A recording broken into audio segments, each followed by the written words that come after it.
in Nigeria when they had this shutdown of Twitter, for example, now X, so many people had to use the VPNs and they found themselves in the United States. How do websites know where you are? They use our IP address to know our location online or the location of your device. When we do anything online, it leaves breadcrumbs, it leaves data. The internet is tracking us. There's some tech behind these things. This data is being used by all these big tech companies for their own benefit. Hello, biters, and welcome to today's podcast. With me is David. How are you? I'm doing great. Hello, everybody. Hello. So today, have you ever thought about something on your phone and it appears automatically? Do you think that your data is safe among these companies? This and many more we'll be discussing on today's podcast with David. So David, have you ever had that kind of thoughts that you have an imagination and then it suddenly appears on your phone? For real, this is not science fiction that's happened to me a bunch of times. Yeah. And when that thing happens, I'm always wondering, wait, what exactly has happened? Yeah. There are times when I think about something, say in the bedroom, I'm showering and, just think about something, yeah, casually. And then the next time you open your phone to press your phone, you see an ad on Instagram explicitly talking about or asking you to buy the thing you thought about. And I used to wonder, what exactly is going on? These guys, have they got into the supernatural realm where they read our minds? Because it's insane what's happening. Well, yeah, I think there's some tech behind these things, and I guess we'll talk about some of those things today. So the internet is tracking us. Yeah, in a way, yeah. I mean, there are things we see, yeah, we can opt out of, but there are also other things that, well, I think they track and we really kind of opt out of them. Should we be scared about it? I think... yes, in some cases, but well, there's almost nothing we can do except there are regulations around them. But I think, we should be scared, but well, there's nothing we can do. It's just using our data. Yeah, so talking about it, so there are some technologies around this thing. So let's talk about one of it, which is called the cookies. Yeah. Can you explain what cookies are and how they function? So at its core, I mean, I'm sure everybody must have gone to a website and you see stuff like we use cookies on this website and you want to accept yes or no. And most of the time we just accept. So what that cookie does or what cookies are about, they are just a way of identifying you. So say, for instance, you go to ebay.com and you search for a laptop. Now, eBay wants to know that there's someone that came and searched for that laptop. And that's what cookies are about. So it's just an ID to know that, yes, there's this person called Faustina that came to search for a laptop. Now, this is the thing. Cookies do not necessarily get your personal information. So they don't even know your name. They do not even know, information about you, where you stay and all that. Mm-hmm. But they just want to know that XYZ person came today. And why is that important? Because next time you come, they can also know that the same XY person came again tomorrow or next tomorrow. So it's just a way of understanding who you are, and not who you are, but identifying you as a person, such that next time you go to that website or even other websites, they can know that, this same person that came to ebay.com also went to amazon.com. So again, cookies are just a way of identifying you, saying, we want to say you're XYZ person. And so next time you go to other website, then we can know that, yes, you same person went there. So does this actually help with cross-party interaction with companies or websites in this scenario? Because does it make the websites to work better? Does it improve the marketing strategies of these companies or websites, for example? Yeah, so there are different kinds of, there are different applications of cookies. I mean, the ideal situation is that they want to track you. I mean, not track you, but track your how you use the website. And that's what they tell you most of the time. We want to serve you better, please accept cookies. Now that's the good use case. Yeah, where they want to know that, okay, you came to my website today 2 times, tomorrow you came to my website 3 times. Or this person likes to change the language from Estonian to English. Yeah, or sometimes you're logged into a website and they want to save your login details. So you don't have to, when I go to facebook.com, they are not asking me to sign in again. So those are what cookies are meant to do. And those are I would say the critical use cases of cookies. I mean, to the core of it, for me as a person, I never accept cookies because I think like, these websites are trying to know my browsing history or they want to actually understand my behavior on their website. And for me, that's in terms of privacy, I think they are actually breaching my privacy. So sometimes I just never accept cookies. So because I don't see the benefits from my side, or do you think that there are some benefits for the consumer in this sense? Ideally, like I said, yes. So again, you don't want to go to facebook.com today and sign in, you enter your credentials, and tomorrow you go to the same website and they ask you for your credentials. So ideally, it's just a way to serve you better. Again, that's the ideal situation where, let me just categorize them. We have like 2 kinds of cookies. We have first party kind of cookie and then third party kind of cookie. Now, a first party cookie is that I'm the one handling the cookie. Yeah, I'm the one taking that information and storing it. I'm not sharing it with someone else. Yeah, and that's good again if you own a website and you want to serve people better. For instance, if you have a website that has multiple languages, and you as a person, let's say person A, always change language, the language from Estonian to English. Now, next time you come tomorrow, I should not serve you Estonian directly. Yeah. But if person B always leaves it at Estonian, it means that next time the person comes, that person B comes, yeah, I change to Estonian. I mean, I leave it at Estonian. Yeah. So ideally, those are the good use cases for cookies where as a user, they understand your preference so that you don't have to overdo things before they're able to serve you better. That's interesting because, again, I want to come to the aspect of third-party cookies. Sometimes we also ask to select if we want like the third-party cookies because this is from other websites, as I understand. So for our users or our listeners out there, what would you tell them to do? Should they really accept these third-party cookies or actually just accept the first-party cookie, which is the website that they are actually operating on at that moment? Because again, this is these websites, yes, they're trying to improve the feel or the user experience for the customer, but again, the information of this customer is being, for example, tracked, I would say. But for us as users, do you expect us to actually accept third-party cookies? Because at the core of it, we're not going to be using those websites or those companies that are third parties. So what do you say in this kind of scenario? So according to regulations nowadays, GDPR, for instance, is one of them. Websites are mandated to always explicitly ask for third-party cookies to be accepted. And again, that's because necessarily those are not like essentials. So those are not, helping the websites, serve you better. Those are rather most of the time being sent to like an aggregator, for instance, Google, Meta, where they understand, the user better. So ideally, if the website gives you the option of, rejecting some cookies, I would say reject it because looking at you alone, well, your data is just minute, but in the grand scheme of things, when they're able to track you day by day and they know that, today you went to Facebook.com to search for, let's say, an iPhone on the Facebook marketplace, and the next day you go to Amazon.com to serve you to search for iPhone, then maybe the next time you go to a random website, it should serve you an ad or for an iPhone. So, yes, for cookies that require, just tracking based on, sending those things to third-party websites, maybe, yes, you should try to reject them, but there are times when they force you to accept all cookies. And in those situations, unfortunately, there's nothing we can do. Okay, let's even digress a little bit because, again, with these cookies, then we also have this, I just thought about it. I just thought about something, and why is it on my phone? Why am I seeing this thing on my phone? I didn't, ask my phone to, for example, I am searching on Amazon.com and I was searching for a shoe, for example, or a bag, and I was looking for, let's say, a Nike shoe, and all of a sudden I am seeing a lot of Nike ads on my phone. What kind of phenomenon should we term this? Because it's actually happening randomly these days. Is it an algorithm-based scenario or something else? Yeah, so apparently when these guys get a lot of data, right? So they know about you a lot, about your what's it called? Your history. They know about me, they know about a lot of people. They're able to create predictive models that predicts what you search for. So say for instance you're searching for shoes that makes me comfortable. Yeah, they may not want to give you some high-heel shoe as an ad, right? Most likely give you a Nike shoe. So now the thing is, you may not really connect the dots. Now these are algorithms that can you still remember things you've done 6 months ago or 3 months ago. So they have a very large bank of your track record of what you're thinking about or what you searched, knowingly or unknowingly. Now, again, we cannot remember everything we've searched for. Yeah. But these guys have a track record of these things, right? So by that history, they're able to accurately, right, predict what you think about or what you need next.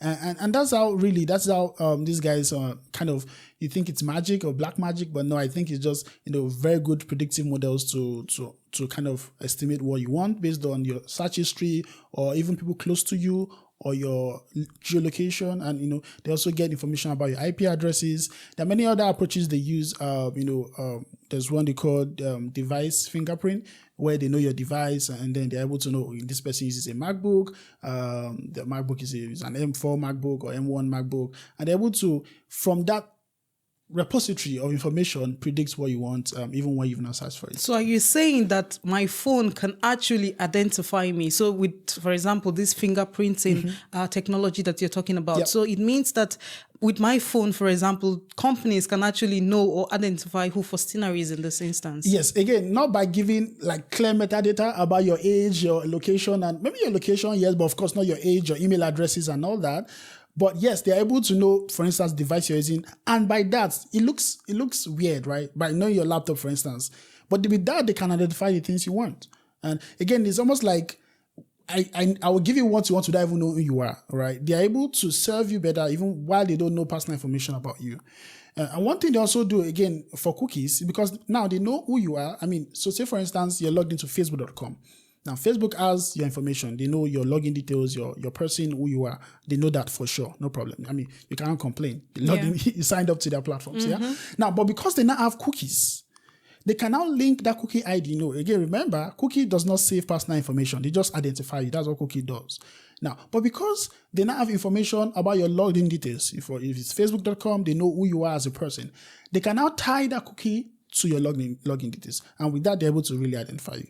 Yeah. So again, they are using cookies as an identifier for who you are without really storing who you are in the cookies itself. Cookie is just an identifier. I mean, being that these companies, for example, like you're talking of Facebook, Meta in this instance, Facebook is heavily dependent on ads, for example. So I think like there will be a time, they would say I would lose certain revenue because of people are actually rejecting these cookies or are not, allowing us to, boost ads on this platform.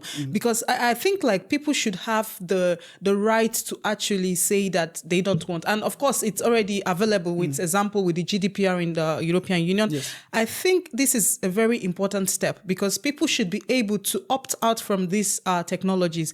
For me personally, I'm very skeptical about technological developments. So I am a slow adopter. Yeah. So it takes me a while to actually adopt to how this, for example, Meta is, moving with a fast pace and all of that. So let's come back to, privacy in this test. Do you think like these companies actually care about our privacy, even with all of these laws, for example, like the GDPR? Do you think they really care about how, the consumers' data is being used? I think just a few companies would. That's the truth. I think at the core of any company, they want to make sales. They want to make profit. And they will do anything they can do legally within the armpits of the law to do that. So, for instance, there's cookie, and they've said, okay, for cookies, please ask them whether they want it or not. But with device fingerprinting, they don't need to explicitly ask for it. Yeah. Because of technology they've built around it, by knowing the kind of device you use, the font of your device, the audio, how you type, the preference for your screen, for instance, they're able to identify you without necessarily needing cookies. So every time they try to circumvent the law, of course, cookies now, they have to obey the law concerning that, but there are other things they can do without necessarily requiring cookies. And to be honest, many of these other guys, sell your data to third parties. I'm sure now you see a lot of ads on YouTube. Delete me and the other one. They are very popular on YouTube. You want to delete your data online, and all that. Yeah. So that's the fact. Yeah, our data really is being sold online to third party, and I assure you that nobody wants to stop except they are forced to stop. I think we should actually give it to, for example, Apple, because Apple gives their consumers the opportunity to actually opt out. It has this ask the app not to track you. So I think that in terms of privacy, Apple is like on 100 because they are really making sure that our data is not being manipulated without our consent. And but again, let's talk about these technologies. There is a technology of tracking prisons. What do you think about it, and how does it really work in this scenario? That one is very sneaky. I think also that's also an approach where they try to circumvent the ideas of cookies. So have you ever wondered where, for instance, someone send you an email using MailChimp or some other email provider, and MailChimp will tell you how people opened the email. They tell you information of when the email was opened. How did MailChimp know? Exactly. Yeah, so they use the concept of tracking pixels. And so what that involves is that they put, when you load a website, of course, you're loading information from a server. Say if you go to facebook.com, you're loading information from facebook.com. Now, in the web page, they put some sort of small pixel. You cannot see it. It's very small for the human eye to see. But as you're loading the facebook.com page, they load that pixel alongside. Now, whenever you load that pixel, it sends information to their server that, oh, this person has come to our website. So when you also create an email, or when you receive an email and you open the email inbox, they also get that you load that pixel. You can't do anything about it, unfortunately. You have to load the pixel as part of loading the web page itself.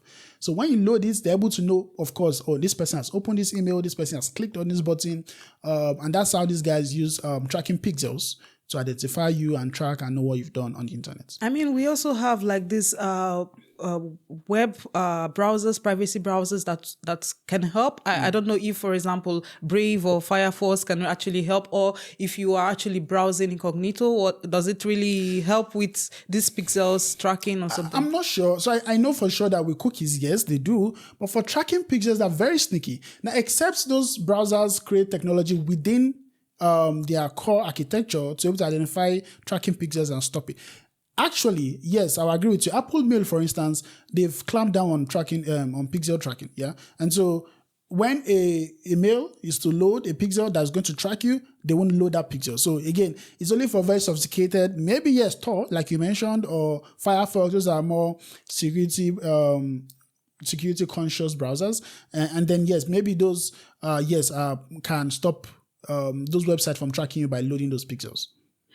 That's really an interesting perspective to actually think about this. Yeah. So let's deviate a little bit to the behavior of the user. So basically, with what we've seen, we see that these companies are actually going through our behavior, how we use their websites, how we interact with their activities, what we buy, what we sell. So in this type of gap, do you think like marketers in this sense, like these companies again, are they doing all of these to increase the user experience? Let's talk about it in the aspects of user experience. Do you think like the user experience is increased, or does it bring this worry of fear to the end user on how these companies are actually trying to make sure that our data is taken in one way or the other, even if it's with cookie, fingerprinting, or pixeling? So what do you think in terms of the user behavior? Do you think like these companies actually look at it from our perspective? They're trying to improve our experience, trying to push it to our noses and say, you must buy this product. You liked this, that means you like this,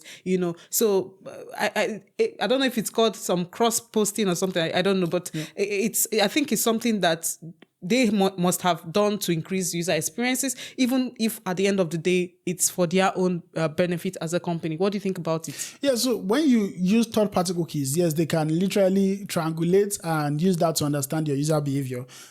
So yes, in a way, so the message they preach to you is that they want to serve you better.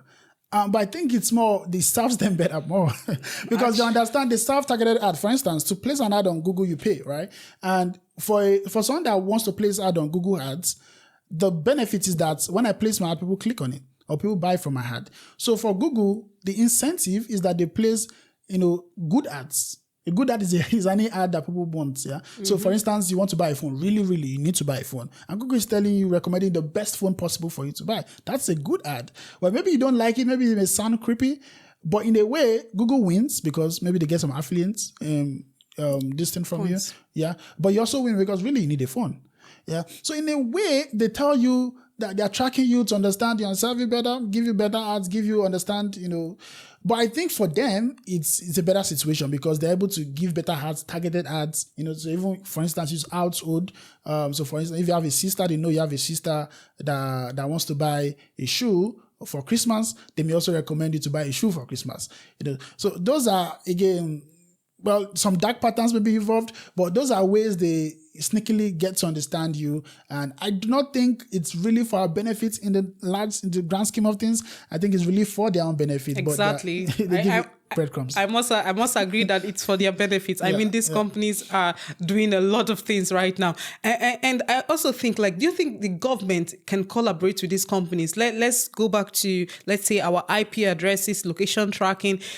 Do you think these companies can collaborate with the government to actually help with tracking a particular person or a user in this sense?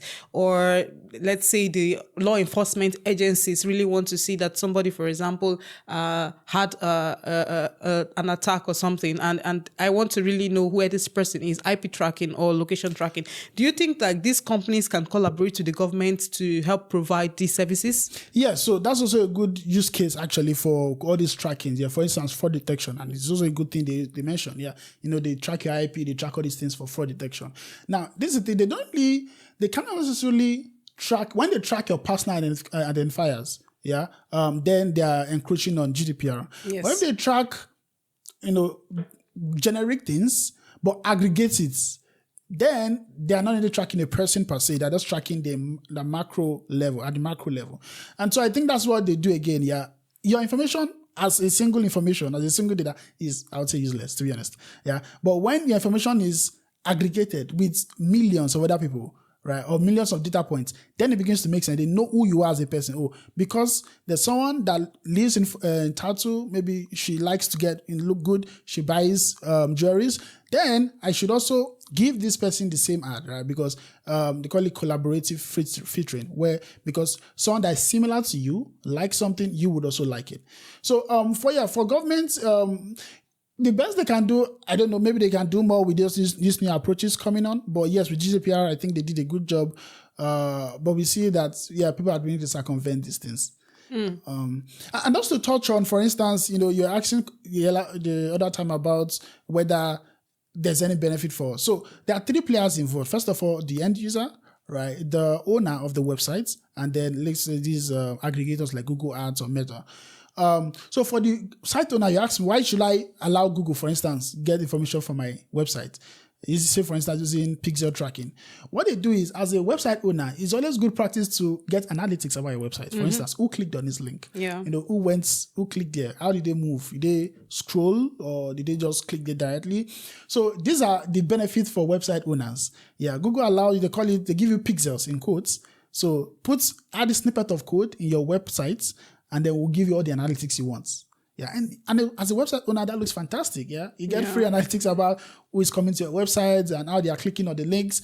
But the other hand, Google is also getting information about the person going to your website. And so if they put it on my website, on your website, and millions of other people's websites, they now understand how people are actually working on this different website, and they're able to place ads more perfectly. And I think analytics is something that is really helping people, especially businesses, on how they monitor the user behavior within their websites or applications. Like, for example, if you're using Facebook as a content creator or as a podcaster, you already have this analytics of how many views you have, who is clicking, where are they watching from. That gives you an idea of where your customer is, and also how you can retarget this content that you're pushing out to the people. So I think in one way or the other, it benefits both ways. But yes, again, it benefits the companies more, but they have to just make sure that they are putting our privacy in check while doing all of this.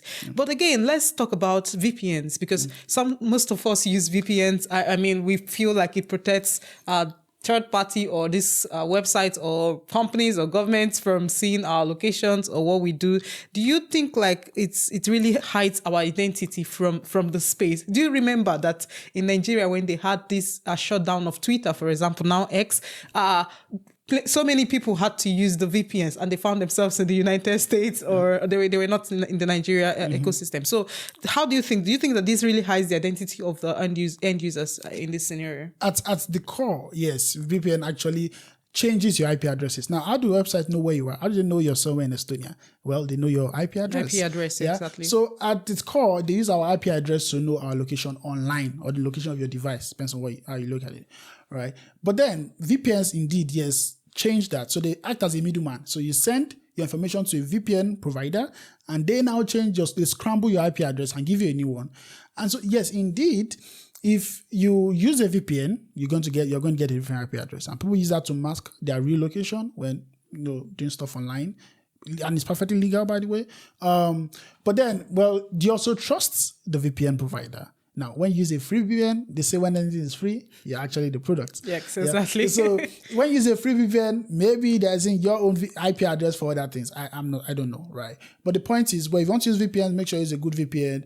Indeed, yes, you track your IP. And so if you're using a free VPN sometimes is not reliable. There are times when it fails or the internet is slow or it does stops and changes your IP address back to the original one.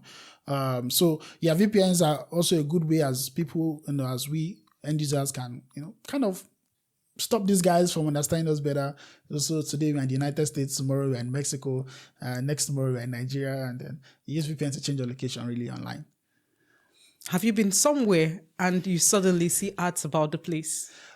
Yeah, it does. I mean, especially when you even travel, and I think that again, that's how VPN comes on board. Yeah, because when you go to a certain place and use their Wi-Fi or their network, any network provider, they have a broad range of IP address they can give you. But you know that IP address within XYZ range, so XYZ range is definitely Nigeria. So yes, by knowing your geolocation, they're able to say this person is definitely in Nigeria. And so if I'm giving him, for instance, boat ride, the boat ride in Nigeria, not boat ride in the United States. That's a powerful psychological effect, don't you think? Yeah. In a way, yeah. Sometimes that's why it looks like magic. There are many things that these guys again use. For instance, they can even use your normal devices, your smartwatches.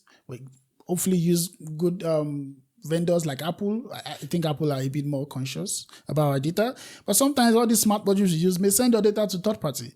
And this smartwatch, as small as they are, collect a lot of data, right? So for instance, if you're walking past a Nike store, by knowing your IP address or by knowing your location, they can ping their server to let the person know this person has passed through a Nike store or even entered the Nike store. And then they're able to send this data to third parties. That is scary. Yeah. The one thing about tech is, you enjoy it, but it brings its own downsides. Yeah. I mean, is the downside really going to give? Because I just think like humans should have the ability to actually control this technology.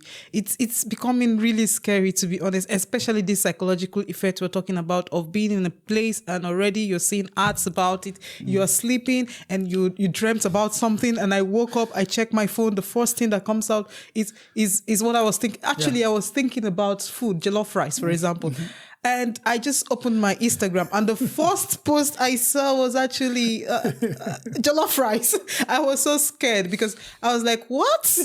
How did magic. Is it reading my?"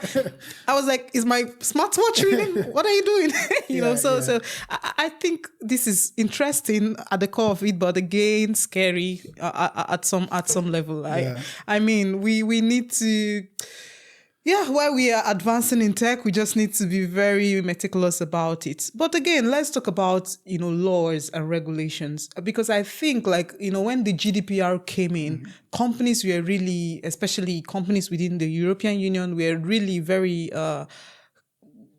not so pleased with the law because it stiffened the advancement of the technology. But I see these laws as important because again it gives the user the power to actually say do what you want to do with my data, but it has to come with my consent. So how do you think these laws has really shaped the technological field or advancements in general? I mean, yes, we have like the GDPR, we have CCA, we have a lot of privacy, but I think the GDPR is the core of it because I mean, in America there are privacy laws, but they are not so stiffened because I again, that's CCI California. Yes, exactly. So, but again, in Europe, it is standard, and companies are really following this GDPR at least to some extent. And again, I will still get your thought about it, but again, interpretation of these laws, because it can be subjective, right? For example, if you say the user should be able to accept, I can give the user a tactic that would also make the user to accept without knowing that they have accepted, the cookies, for example. So I think, how do you think these laws has helped to shape technology in a whole? Yeah, see, I think generally regulations bring sanity to anything. When there are no laws, people go mad, people do crazy things. So yes, GDPR stiffened or stifled how people would operate in the EU. But yes, it brought sanity, it brought that calmness, that assurance that our data is safe with all these big tech companies. So indeed, laws have to also move alongside technology advancement. So when GDPR came, it was the best thing since sliced bread. But now we are seeing that technology has advanced past even, the use, not necessarily contravening on the GDPR laws, but still able to get very valuable information about users. So I would think, yes, maybe laws need to catch up better to really help users be sure that our data is safe. But I guess there's so much that can be done, and sometimes companies will always find their way. With tech, there are always things to be done. For instance, this tracking pixel is insane what they are doing with it. Almost you cannot opt out of it. It's very difficult. Our Bluetooth devices pinging or listening to us, our microphone listening to us is quite difficult to opt out of it. Even all these guys sharing information online about you, your cookies, and all your behavioral information to third parties, and then they aggregate it. It's very difficult to opt out of it. Even the one with, let's say, they're able to get analytics. Like I said, if you go to a website and they say, please, okay, I want analytics on my website, then Google will give you pixels, please put this pixel on your website. Now, as a website owner, they like it. You cannot complain because they're not forcing you to go to their website. You're not being forced. You go to their website, and so if you come to my website, we'll get information about who has come to my website for analytics purposes. And so, while again you cannot opt out of it, they use it for their benefit. So it's a bit sneaky what is happening, but it's what technology does. When we do anything online, it leaves breadcrumbs, it leaves data, and most of the time, this data is being used by all these big tech companies for their own benefit. Again, coming back to law, most of what GDPR also talked about is like processing, how you process this user data. I think like companies have to really adhere to how you process user data. There is something that came to my mind while we were talking. It has to do with, for example, this cookie thing. Companies already have this mandatory tick. Yes. But I don't really know what's the back end of it. They say, okay, it's for the, analytics or whatever. But the user, for me personally, I'm always thinking before I even, accept that mandatory cookie, I am thinking, what's the back end of this? Well, I think companies have to be very explicit with how they use our data. How do you process this data? What is the legitimate interest that you have with it to use my data? So give us this power. The GDPR or any other privacy law has given that power, but you're not actually applying it. You're looking for ways to circumvent these laws in one way or the other. You have to make it very explicit to people. I should have the right to say use my data, or I should know what you're using my data for. I think it's very important. Yes, it's already in place. They are doing it. But again, I think deep inside of me, there are some ways these companies are still extracting user data, which is really very crazy at the moment. Well said. Indeed, you own your data, sharp, absolute power over it. Yeah. So let's try to, wrap up our discussions. Do you have like any high pointers for people, how they can actually, keep themselves free from targeted ads, or, what are the ways that they can actually stop these companies from actually, using their data without consent? Do you have it's really going to boil down to the kind of things they can bear. For instance, I can easily say clear your cookies. But if you clear your cookies, you most likely will log into every single website again. So, if you think you're so scared, then you clear your cookies, right? But the next time you go to gmail.com, they'll tell you to enter login details. It's really a trade-off. But if you want to clear cookies, great. If you want to also, sometimes, so if you do things on incognito mode, right, cookies cannot be tracked in that mode. So that's also one good way. Or you can use a browser like Tor. It's good for you. We also mentioned VPN. You can use paid VPN, if you can afford it, or you can use free VPNs anyways. Those are the kind of things you can do. Again, there are a few things that you do not have complete, you cannot, except you want to really go a long extent to get it out. Most of the time, you almost cannot do anything about it. But just stay safe online and be aware of all these things. Now, I'm sure our audience will understand how cookies work, and then sometimes if they see a cookie they do not like, maybe they have to just even leave the website. Because funny enough, if you don't accept some cookies, they'll not allow you to proceed with the website. It's quite crazy. Yes. You won't proceed. Exactly. And so you decide whether or not you really want to be identified, or you're going to just, skip it and go to another website. Yeah, so thank you. Our biters today. So the wrap up is that you own actually your data. You should know how to process it. Today we've talked about how the internet is tracking you, and even when we say no, they are still tracking us. So just have this at the back of your mind, that your data is being collected in one way or the other. Especially in this age of artificial intelligence, they use this to train a lot of algorithms. But again, know when to say no, even when the companies do not let us say no. So, but yeah, that should be the end of today's podcast. And thank you, David, for a wonderful conversation as always. We hope to see you. Keep put your comments again if you want us to, have this podcast going, and we see your support already. Please follow us and subscribe to our channels wherever you're watching from or wherever you see it. Click your like buttons and support this podcast. And we would see you again on the next one. Thank you and bye. Thank you, everyone. Bye.